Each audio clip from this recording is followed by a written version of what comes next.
유대인들에게 사마리아라는 지역은 늘 무시되는 지역입니다.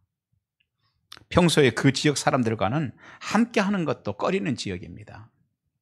그 지역은 과거의 아수르 제국에 의해서 혈통이 다른 사람들이 강제로 이주되어 살던 혈통이 다른 사람들이었기 때문입니다. 어느 날 예수님께서 그 사마리아 마을을 지나가게 되셨어요. 시간은 한낮이었습니다. 몹시도 더운 시간입니다. 그 시간에는 마을 사람들은 그 우물에 나오지 않습니다. 왜? 너무 덥기 때문에. 그런데 한 여인이 물을 깃기 위해서 우물을 찾습니다. 그리고 마침 그 시간에 예수님께서도 그 우물가에서 머물게 되죠. 예수님께서 여인에게 대화를 시도합니다. 나에게 물 좀 달라 하십니다. 여인은 이해할 수가 없었습니다. 유대인들은 사마리아인들과 대화도 하지 않는 사람들이기 때문이죠. 그래서 아니 당신은 유대인이신데 어찌 사마리아 사람인 나에게 물을 달라고 하십니까? 묻습니다. 대화는 그렇게 시작됐습니다. 그런데 예수님이 그 여인에게 예수님 자신이 생명의 주인이시고 할렐루야 복음의 주인이시라는 이야기로 대화를 시작하셨습니다. 결국 여인은 구세주 예수님을 받아들인 줄 믿습니다. 그 순간 여인의 모든 인생에서요, 지금까지 살았던 앞으로 살아야 될 모든 인생에서 최고의 순간을 맞이하게 됩니다. 왜냐하면 그의 인생에 예수 그리스도가 더해졌기 때문입니다. 그 후에 메시아가 자신의 마을에 왔다는 것을 마을 사람들에게 알리기 위해서 마을로 뛰어갑니다. 온 마을을 다니면서 내가 만난 메시아를 가서 보자며 그들을 전도하기 시작했습니다. 그 마을 사람들도 예수님을 만났을 때 예수님이 메시아인 것을 알고는 예수님을 다 받아들이는 놀라운 축복이 있게 됩니다. 한편 예수께서 이 여인과 우물에서 대화를 하고 계시는 동안에 제자들은 음식을 구하기 위해서 마을에 있었습니다. 그들은 음식을 구하기 위해서 누군가를 만나고 상추를 사기 위해서 누군가를 만나고 스프를 사기 위해서 누군가를 만나고 빵을 사기 위해서 누군가를 만나고 대화를 해야만 하는 상황이었습니다. 사실 그들은 예수님과 오랫동안 함께 했었기 때문에 예수님이 메시아이시라는 것을 알고 있었습니다. 그러나 메시아이신 예수님께서 이 마을에 오셨으니 와서 보고 영접해 드리라는 말을 하지 않습니다. 오직 자신들의 임무라고 생각되는 일을 하느라고 바쁜 시간을 보냅니다. 요 내가 맡은 임무라는 거예요. 그거 하기도 바쁘다는 것입니다. 오늘 본문에는 예수님을 소개하고 복음을 전한다는 차원에서 두 가지 종류의 사람이 있습니다. 하나는요, 제자들입니다. 마을로 음식을 구하러 간 제자들은 단지 음식을 구하면 자신들의 할 일을 다 했다고 생각하는 사람들입니다. 그리고 그들은 음식을 가지고 와서 예수님께 음식을 권했습니다. 그런데 예수님께서 이런 말씀을 하시죠. 나는 너희가 알지 못하는 먹을 양식이 있다. 나 이미 먹었다. 제자들은 말귀를 알아듣지 못하고 누군가가 이미 잡수실 음식을 갖다 드렸는가 하고 추측을 합니다. 그리고 보면 그들은 예수님이 가장 기뻐하시는 것이 복음 전하는 것이라는 것을 알고는 있었으나 그날은 자신들의 임무라고 생각하는 것에만 열심을 내고 있었습니다. 이건 우리의 임무야. 이 일은 내가 해야 되는 일이야. 그러다 보니 예수님은 메시아이시니 와서 만나보라고 할 시간도 없었고, 왜? 내가 너무 바쁘기 때문에. 또 그럴 필요도 없다고 생각했습니다. 처음부터 복음 전하는 것은 시도하지도 않았던 것입니다. 그들은 사마리아 성에 들어가서 빵도 사고 야채도 사고 스프도 구하면서 시간을 보냈지만 누구도 예수님이 여기 오셨다는 것을 말하지 않았습니다. 왜일까요? 첫째, 지금 자신들은 빵을 구하러 온 것이지 전도를 하기 위해서 온 것이 아니라는 것입니다. 두 번째는 사마리아는 전도가 안 되는 지역이기도 하지만 전도가 필요 없는 사람들이라고 생각한 것입니다. 왜냐하면 우리들하고 교류도 안 하는 사람들이니 이 사람들이 복음을 받아들여야 될 이유도 없다고 생각했습니다. 그리고 보면 그들은 사마리아 여인보다 생명의 주인이신 예수님을 알고 지낸 지 훨씬 오래됐죠. 하지만 주님의 마음을 헤아리는 신앙이 아니라, 주님의 뜻에 초점을 맞춘 신앙이 아니라 자신들이 생각하고 자신들이 설정한 그 임무 완성하는 것이 신앙의 전부라고 생각하는 사람들이었습니다. 그러다 보니 일상에서 만나는 보편의 사람들에게 이 말로 예수를 전하지 않았습니다. 하지만 예수님이 이 땅에 오신 목적에 대해서 뭐라고 말씀하고 있습니까? 누가복음 19장 10절. 인자가 온 것은 잃어버린 자를 찾아 구원하려 함이니라. 예수님께서 이 땅에 오신 이유는요, 사마리아에서 빵 먹으러 오신 게 아니었다는 것입니다. 예수님께서 이 땅에 오신 것은 제자들은 어느 집 빵이 더 맛있는지 여기저기 찾으러 다니는 그래서 바빴어요. 그런데 예수님이 사마리아에서 제일 맛있는 빵 먹으러 오신 게 아니라 스프 드시러 온 게 아니었어요. 예수님은 이 땅에 오신 게 잃어버린 영혼을 되찾기 위해서 오셨다고 그랬던 것이죠. 그럼에도 불구하고 예수님의 제자들은 예수님이 정말로 원하시는 것은 전도하는 것인데 그들은 예수님에게 빵 갖다 드리는 일에 바빠서 예수님이 원하시는 것에 입도 떼지 않는 그런 시간들을 보내고 있습니다. 두 번째, 사마리아 여인이죠. 오늘 본문에는 두 가지 종류의 사람들이 있습니다. 하나는 제자들입니다. 그리고 또 하나는 아주 죄 많은 여인입니다. 삶을 들여다보면요, 구석구석의 죄입니다. 걸음걸음마다 죄가 묻어납니다. 그런데 성경에서 정말로 귀한 자로 여기는 사람이 누구입니까? 주님 가까이에서 주님을 위해서 바쁜 것도 귀하지만 사실은 복음 앞에 서는 자를 귀하게 여기십니다. 그리고 가진 복음을 가서 말로 씨를 뿌릴 줄 아는 자를 귀하게 여기십니다. 그것이 예수님이 정말로 원하시는 것이었습니다. 어느 날 예수님이 마리아와 마르다의 집에 가셨습니다.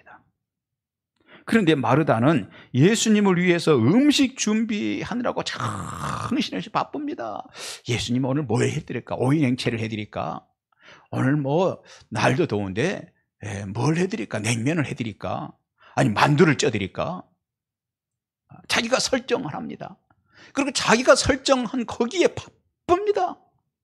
오이를 써느라고 식초는 어디 있는지 정신을 바쁩니다. 그런데 동생 마리아는 예수님의 복음을 듣는다고 예수님의 턱 밑에 쪼그리고 앉아 있습니다. 바쁘게 왔다 갔다 하던 마르다가 화가 났어요. 처음에는 좀 참았지만 속에서 부글부글 끓이고 뚜껑이 열리는데 이게 참아집니까? 결국 뚜껑이 확 열려가지고 예수님에게 말합니다. 예수님, 좀 마리아에게 좀 얘기 좀 하세요. 나 좀 도우라고. 나 이렇게 바쁜데. 하지만 예수님은 오히려 그렇게 바쁜 마르다보다는 말씀, 복음 앞에 서려고 하는 마리아를 칭찬하셨어요. 이 일로 바쁜 것도 귀하지만 예수님께서는 복음을 중요하게 여기셨습니다. 귀 기울여 듣는 자를 귀하게 여기십니다. 그리고 그것을 입으로 전하는 자를 하늘에서 크다 하시는 것입니다. 오늘 본문의 사마리아 여인과 제자들의 모습에서 똑같은 일이 일어나고 있습니다. 성경은 그런데 제자들이 아니라 그 죄 많은 여인을 하늘나라의 중심이 되도록 하고 있는 것입니다.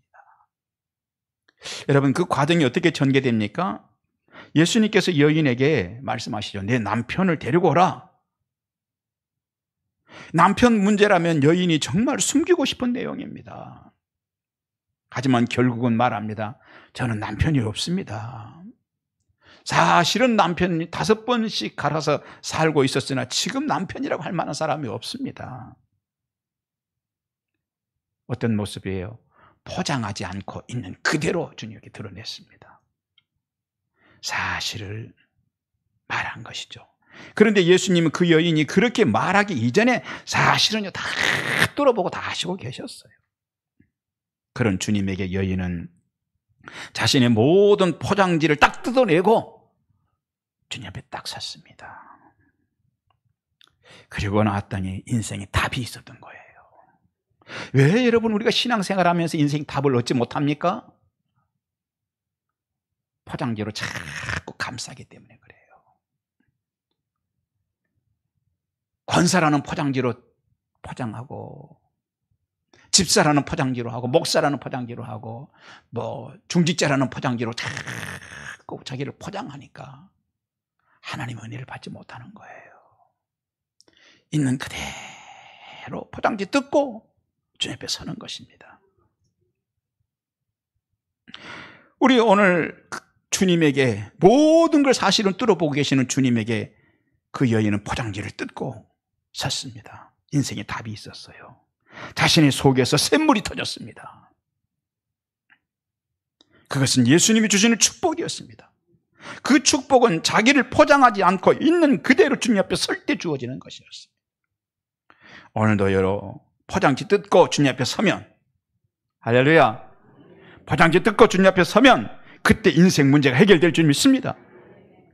예수님의 질문은요, 이 여인을 괴롭히려고 한 게 아닙니다. 모든 상처를 치유해 주시고 이제부터는 목마르지 않는 만족과 참 기쁨을 주시려고 했던 질문이었던 것입니다. 주님이 귀하게 여기시는 복음 전하는 일에 대해서 우리도 지금 우리 교회가 큰 일을 정했습니다. 11월 16일 주일에 우리 교회가 선수촌 입당한 지 10주년 감사 총동원 전도주일을 우리가 정했습니다. 총동원 전도주일이란 게 뭐냐? 총동원 전도란 게 내가 아는 사람을 총동원한다는 말이 아니라 우리 모두 총동원해서, 우리 교회에 등록한 사람들은 모두 다 총동원해서 전도한다는 것입니다. 이번엔 장년부가 하니 고등학교를 졸업한 모든 사람들은 총동원해서 우리 교회에 나와서 말씀을 듣는 모두 다 총동원해 전도하는 것입니다. 그런데 그 전에 우리가 붙잡아야 하는 것이 하나 있습니다. 하나는요, 포장지 뜯고 하나님 앞에 먼저 서야 한다는 것입니다. 매 주일 예배 때마다 말씀을 들으면서 찬양하면서 내 포장지 뜯어내고 하나님 앞에 서는 것이죠. 내가 먼저 은혜 받자는 거예요. 그리고 은혜 받았으면 또 하나는 자신이 경험한 은혜 받은 그 예수를 전하자는 것입니다. 그 여인은 예수님을 받아들인 후에 더 이상 자신의 과거를 부끄러워하지 않을 수 있는 치료가 일어났어요. 예수님께 자신의 모든 것을 털어놓은 후에 상처가 치료됐습니다. 여러분, 몸에 상처가 나면요, 건드리면 아프면 상처예요. 그런데 건드리고 드러내고 건드렸는데도 안 아파. 이건 뭐죠? 치료된 거예요.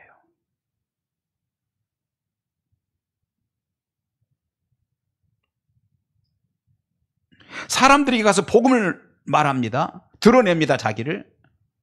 사람들이 바라보는 시각이 있는데도 이리 만지고 시선이 이리 보고 저리 만지고 그런데 아프지 않아요? 치료됐던 거예요.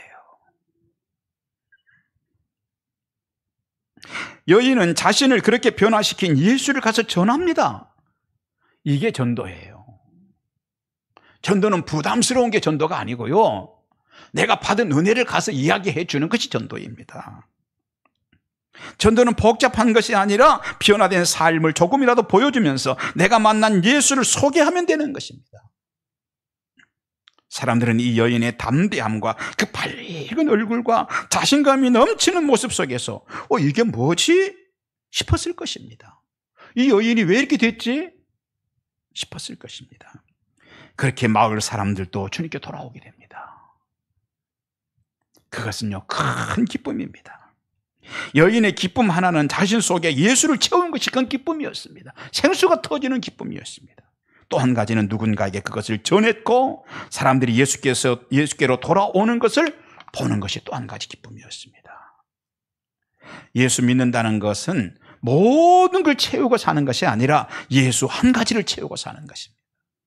그러면 치유가, 오늘 본문의 여인처럼 치유가 일어납니다. 다 채우려고 하니까 안 채워지는 거예요. 예수를 채우면 치유가 일어나는 것입니다. 세상에 알 수 없는 기쁨도 있을 줄 믿습니다. 그것이 오늘 본문의 여인입니다. 그것을 우리는요, 하늘의 기쁨이라고 합니다. 진정한 치유 속에서 솟아나는 기쁨은 가서 전하는 자들에게, 그 전할 줄 아는 자들에게 주시는 하나님의 선물입니다. 우리도 그렇습니다. 우리도요, 가서 입으로 전해야 될 줄 믿습니다. 따라서 합시다. 주여, 나도 꼭 전도하겠습니다. 3번은 해야 될 것 같아요.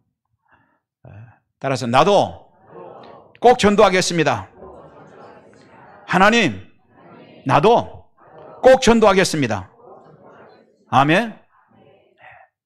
예수 믿읍시다. 말하십시오. 이 가정도 예수 믿으셔야 합니다. 말하십시오. 자녀들에게 남겨줄 부모의 유산은 신앙입니다라고 말하십시오. 이 문제를 해결하실 분은 하나님이십니다라고 말하십시오. 말로 전하십시다. 치료되는, 먼저 여러분이 치료되는 은혜가 임할 줄 믿습니다. 하늘 기쁨이 채워주는 순간을 보게 될 줄 믿습니다. 우리 교회 일부 반주하시는 민정경 집사님, 친정 식구들이요, 복음에 바늘도 안 들어가던 사람들, 펄펄 뛰는 사람들이. 그런데 그 친정 식구들에게 복음을 그렇게 갈 때마다 말을 해. 그렇게 복음을 말하더니 결국 어떻게 된 줄 아세요? 그 아버지가 예수 믿고 천국 가도록 하시더라고요. 부모님에게 가장 큰 효도를 한 거예요. 그리고 또 놀라운 거는 교회에 대해서 그렇게 싫어하던 친정 어머니도 교회 나가서 등록하고 신앙생활 요즘에 얼마나 예쁘게 하시는지. 지난 명절 때 우리 교회로 오셔서 예배를 드리셨어요, 함께. 더 감사한 거는요, 지난 주일날 깜짝 놀랄 일이 있었어요. 친정 오빠도 그 아버지가 등록하셨던 교회에 가서 지난 주일날 등록을 했대요. 민집사님 마음속에 자신이 구원받은 기쁨도 있지만 말로 가서 하고 전하고 말로 가서 전하고 말로 가서 전했더니 가족들이 주님 앞에 돌아오는 또 한 가지 큰 기쁨이, 할렐루야, 오늘 우리에게도 그런 은혜와 그런 기쁨이 있어야 될 줄 믿습니다. 그런 치유와 기쁨이 주어질 줄 믿습니다. 내가 한 사람을 바른 길로, 생명의 길로 인도했구나. 생명을 구원한 기쁨이 우리에게 주어질 줄 믿습니다. 다시 정리합니다. 오늘 본문에는 2가지 사람들이 있었습니다. 음식을 구하는 일로, 주님을 위해서죠, 물론. 음식을 구하는 일로 자기 신앙생활에 바쁨에 빠진 사람들이죠. 또 한 가지 사람은 받은 은혜를 가서 바로 전한 사람입니다. 여인은 그렇게 말로 씨앗을 뿌렸습니다. 물론 씨앗 뿌린다고 다 거두어지는 것은 아닐 때도 있지요. 그것은 주님은 그거 아십니다. 하지만 오늘 본문은 말로 생명의 씨앗을 뿌릴 것을 가르치고 있습니다.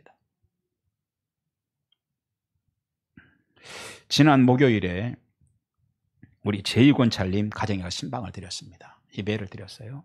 우리 제이권 찰님은 참 안타깝게도 암이 3번째 지금 발병을, 젊은 분인데 하셔서 너무 가슴이 아팠어요. 그래서 병원에 가시면 암이 또 어떻게 있는 것 같습니다. 또 이게 그 항암 주사를 맞으셔야 되는데 지금은 이전에 1차 때 너무 많이 맞아서 맞을 수도 없습니다. 이런 얘기를 들을 때 담임 목사라도 가슴이 찢어지더라고요. 우리가 할 수 있는 게 아무것도 없었죠. 기도밖에 없었죠. 그런데 연세대병원에 가서 봤더니 암이 안 보입니다. 항암하셔도 됩니다. 너무 감사해서 지난 목요일 날 가서 이제 예배를 드렸어요. 이사도 하셨고 그래서 예배를 드리고 이제 저녁에 식사를 우리가 하게 대접을 받게 됐습니다. 거기에 김용옥 지역장님이 함께 오셔서 지역장이니까 예배를 드리고 식사를 합니다. 그런데 김용옥 지역장님이 뭐라고 그러냐, 고역장님이 권사님께서 그런 얘기, 저도 이번에는 두 사람에게 꼭 한 번만 가자고 전해 보려고 합니다. 두 사람에게 꼭 한 번만 가자고 지금 전도를 하고 있대요. 요즘에 만나면요, 전도 이야기입니다. 여러분, 요즘에는요, 만나면 배추값 금년에는 안 오를 것 같다, 쌀 것 같다, 그런 얘기 할 필요 없어요. 네, 만나면 전도 얘기를 하셔야 됩니다. 그런데 김영옥 권사님이 그런 얘기를 하시더라고요. 듣는 저도요, 참 기뻤어요. 하나님도 기뻐하실 거예요. 그리고 11월 16일 날 그분들이 교회에 온다면 김영옥 권사님도 굉장히 기쁠 거예요. 사랑하신 여러분, 예수님은 우리가 말로 복음 전하는 것은요, 씨 뿌리는 것과 같다고 그랬어요. 그것이 34절 이하입니다. 예수님은 사마리아 여인이 그 마을 사람들에게 복음 전하는 것을 복음에 씨 뿌리는 내용으로 연결하셨어요. 그런데 36절에 전체 결론이 나오거든요. 뭐라고 했느냐? 함께 즐거워한다. 따라서 합시다. 함께 즐거워하자. 아멘. 복음 씨앗 뿌리면 함께 즐거워한다고 그랬어요. 누구하고 함께냐? 씨 뿌리는 우리들이고 또 누구냐? 거두시는 하나님이세요. 아멘. 말씀 마칩니다. 여러분이 말로 씨앗을 뿌리면 하나님이 열매를 맺게 하실 줄 믿습니다. 여러분이 말로 뿌린 씨앗을, 그 사람들을 하나님이 하늘 창고에 거두어 넣으실 것입니다. 그 결정은 하나님이 하실 것입니다. 그리고 여러분이 말로 뿌린 생명의 씨앗 때문에 그 사람이 열매가 되어 하늘 창고에 들어가게 된다면 하나님은 크게 기뻐하십니다. 여러분도 그 기쁨에 참여시키는 공동의 기쁨을 주실 줄 믿습니다. 그뿐 아닙니다. 그분들은요, 훗날 돌아보면서 자신을 전도해 준 여러분을 생각만 해도 감사하면서 평생 감사한 빚진 자로 여길 것입니다. 11월 16일은 하나님과 함께하는 기쁨이 가득하시기 바랍니다. 이번 주간은 전도 대상자가 다가오기를 기다리지 말고 만나는 사람마다 생명의 씨앗을 뿌리십시오. 그 씨앗은 말로 뿌리는 것입니다. 기도하겠습니다. 주여, 말로 생명의 씨앗을 뿌리게 하여 주옵소서. 예수님 이름으로 기도합니다. 아멘.